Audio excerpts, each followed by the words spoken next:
नमस्कार। आकाशवाणी देहरादून से प्रस्तुत हैं प्रादेशिक समाचार। पहले मुख्य समाचार।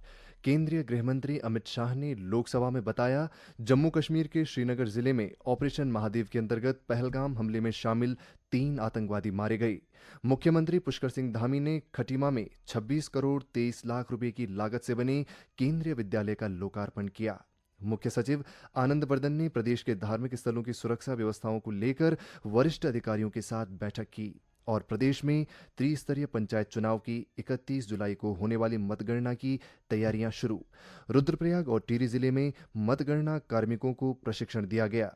प्रादेशिक समाचार के साथ मैं आशुतोष उनियाल। और अब समाचार विस्तार से।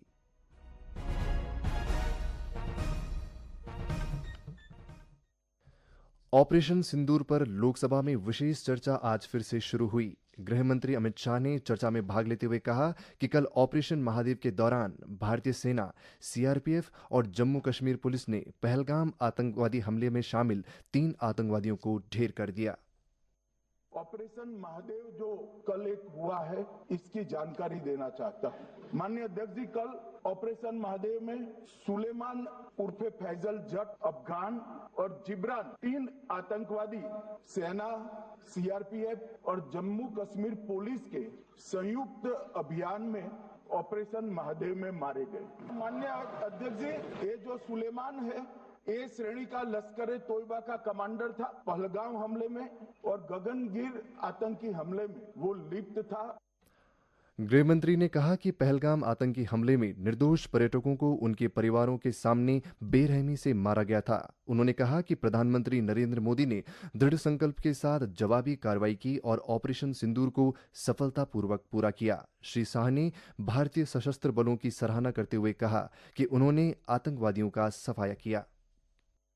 मैं आज इस सदन के माध्यम से सेना के पैरा 4, सीआरपीएफ के सारे जवान जो अभियान में शामिल थे और जम्मू कश्मीर पुलिस के जो जवान थे, वो सभी को सदन और पूरे देश की ओर से बहुत बहुत साधुवाद देना चाहता हूं।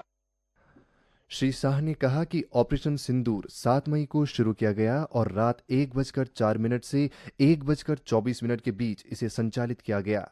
उन्होंने बताया कि इस ऑपरेशन में पाकिस्तान में 9 आतंकी ठिकानों को ध्वस्त किया गया और 100 से ज्यादा आतंकवादी मारे गए। श्री शाह ने जानकारी दी कि कार्रवाई पाकिस्तान की सीमा के 100 किलोमीटर अंदर तक की गई और इस हमले में कोई भी पाकिस्तानी नागरिक नहीं मारा गया। उन्होंने कहा कि नरेंद्र मोदी सरकार आतंकवाद को कतई बर्दाश्त न करने की नीति अपनाती है। श्री शाह ने विपक्ष पर इस मुद्दे पर राजनीतिकरण करने का भी आरोप लगाया। मुख्यमंत्री पुष्कर सिंह धामी ने आज उधम सिंह नगर के खटीमा में अखिल भारतीय शिक्षा समागम के अंतर्गत आयोजित कार्यक्रम में 26 करोड़ 23 लाख रुपए की लागत से बने केंद्रीय विद्यालय का लोकार्पण किया। इस दौरान उन्होंने विद्यालय परिसर में पौधरोपण भी किया।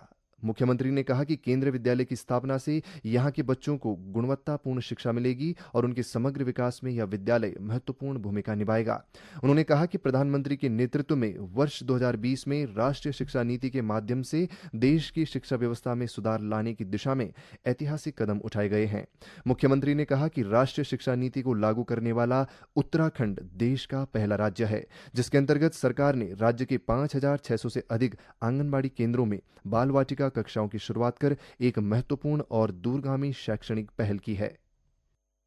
केंद्रीय विद्यालय की स्थापना से यहाँ के बच्चों के लिए गुणवत्तापूर्ण शिक्षा के नए द्वार खुलेंगे, बल्कि ये विद्यालय हमारे बच्चों के समग्र विकास में बहुत महत्वपूर्ण भूमिका निभाएगा। किसी भी देश का सामाजिक और आर्थिक विकास उसकी शिक्षा और गुणवत्ता पर निर्भर करता है। इसीलिए आदरणीय प्रधानमंत्री जी के नेतृत्व में देश के अंदर नई शिक्षा नीति लाई गई, जिसके आज सफलतापूर्वक 5 वर्ष पूरे हो रहे हैं और इस नीति के माध्यम से बच्चों को रोजगारपरक शिक्षा के साथ साथ प्रतियोगी परीक्षाओं में भी सफलता प्राप्त करने में सहायता मिल रही है।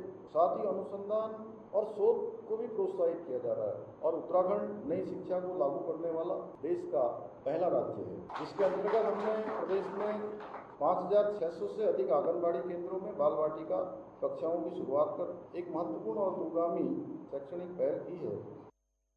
ये समाचार आकाशवाणी के देहरादून केंद्र से प्रसारित किए जा रहे हैं। ताज़ा समाचार के लिए आप हमारे सोशल मीडिया एक्स व Facebook page Akashvani news Uttarakhand को फॉलो कर सकते हैं। साथ ही ये समाचार हमारे YouTube channel Akashvani news Uttarakhand पर भी उपलब्ध हैं।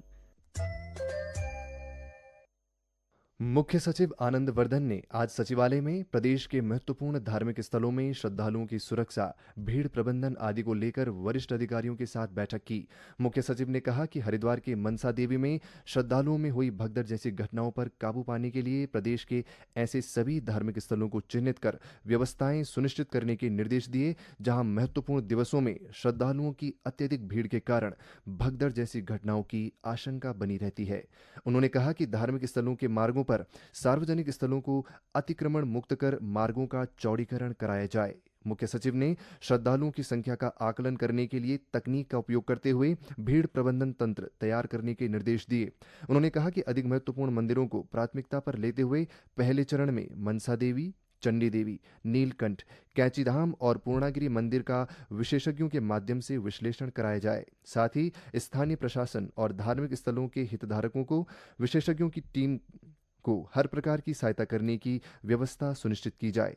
उन्होंने कहा कि विशेषज्ञों की ये टीम मंदिर क्षेत्र का विश्लेषण कर भीड़ प्रबंधन, निकासी योजना और बॉटल नेक एरिया के लिए सिविल इंजीनियरिंग और तकनीकी पहलुओं का परीक्षण करेगी।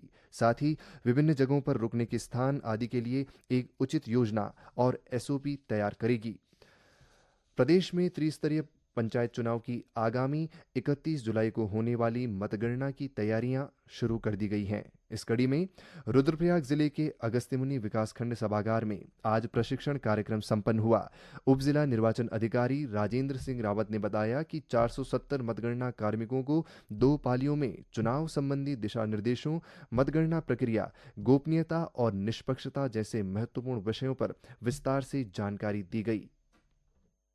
31 जुलाई को त्रिस्तरीय पंचायत सामान्य निर्वाचन की मतगणना होनी है, तो उसी क्रम में आज हमने तीनों विकास खंडों में जो हमारे मतगणना केंद्र बने हैं उनसे संबंधित मतगणना कार्मिकों को, जिनकी संख्या 470 है, तो उनको 2 सत्रों में यहाँ विकास खंड अगस्त्यमुनि में प्रशिक्षण दिया जा रहा है, जिससे कि 31 को जो हमारी मतगणना हो सकुशल संपन्न हो। उधर टिहरी जिले में भी मतगणना को लेकर तैयारियां जोरों पर चल रही हैं। आज 2200 से अधिक कर्मचारियों को मतगणना का प्रशिक्षण दिया गया। पिथौरागढ़ नगर निगम की ओर से अराजक तत्वों पर नजर रखने के लिए शहर भर में सीसीटीवी कैमरे लगाए जा रहे हैं। पहले चरण में नगर के 10 प्रमुख चौराहों पर सीसीटीवी लगाए जा चुके हैं। मेयर कल्पना देवलाल ने बताया कि जल्द ही नगर के सभी महत्वपूर्ण स्थानों पर सीसीटीवी कैमरे लगा दिए जाएंगे। उन्होंने बताया कि नगर निगम कार्यालय में इसका कंट्रोल रूम बनाया गया है, जहां से नगर की तमाम गतिविधियों के साथ अराजक तत्वों पर भी नजर रखी जा रही है। हम अपने पिथौरागढ़ नगर निगम में शहर के अंदर जहाँ पे ज़्यादा रिक्वायरमेंट है, जहाँ पे ज़्यादा अराजक तत्व हमें लगता है कि काफ़ी हैं, और जहाँ पे ऐसी कुछ समस्याएं हैं जहाँ पे हमें निगरानी की आवश्यकता है, वहाँ पर जल्द ही हम सीसीटीवी कैमरास को इंस्टॉल करवाने वाले हैं, जिससे कि हमारी जो अराजक तत्व हैं या जो हमारे कूड़े की जो परेशानी, अगर हम डायरेक्टली बोलें तो वो भी काफ़ी हद तक कंट्रोल की जा सकेगी।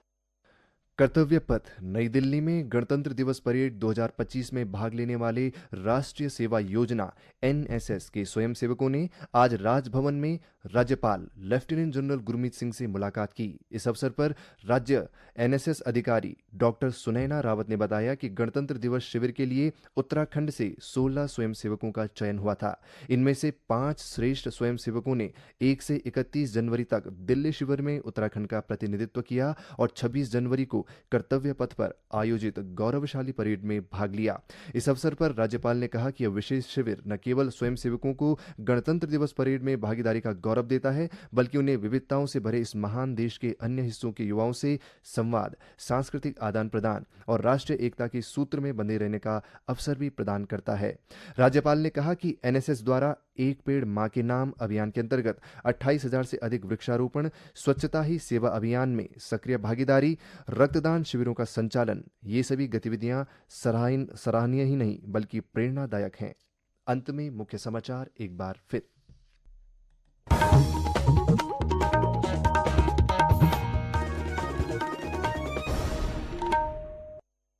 केंद्रीय गृह मंत्री अमित शाह ने लोकसभा में बताया, जम्मू कश्मीर के श्रीनगर जिले में ऑपरेशन महादेव के अंतर्गत पहलगाम हमले में शामिल 3 आतंकवादी मारे गए। मुख्यमंत्री पुष्कर सिंह धामी ने खटीमा में 26 करोड़ 23 लाख रुपए की लागत से बने केंद्रीय विद्यालय का लोकार्पण किया। मुख्य सचिव आनंद वर्धन ने प्रदेश के धार्मिक स्थलों की सुरक्षा व्यवस्थाओं को लेकर वरिष्ठ अधिकारियों के साथ बैठक की और प्रदेश में त्रिस्तरीय पंचायत चुनाव की 31 जुलाई को होने वाली मतगणना की तैयारियां शुरू।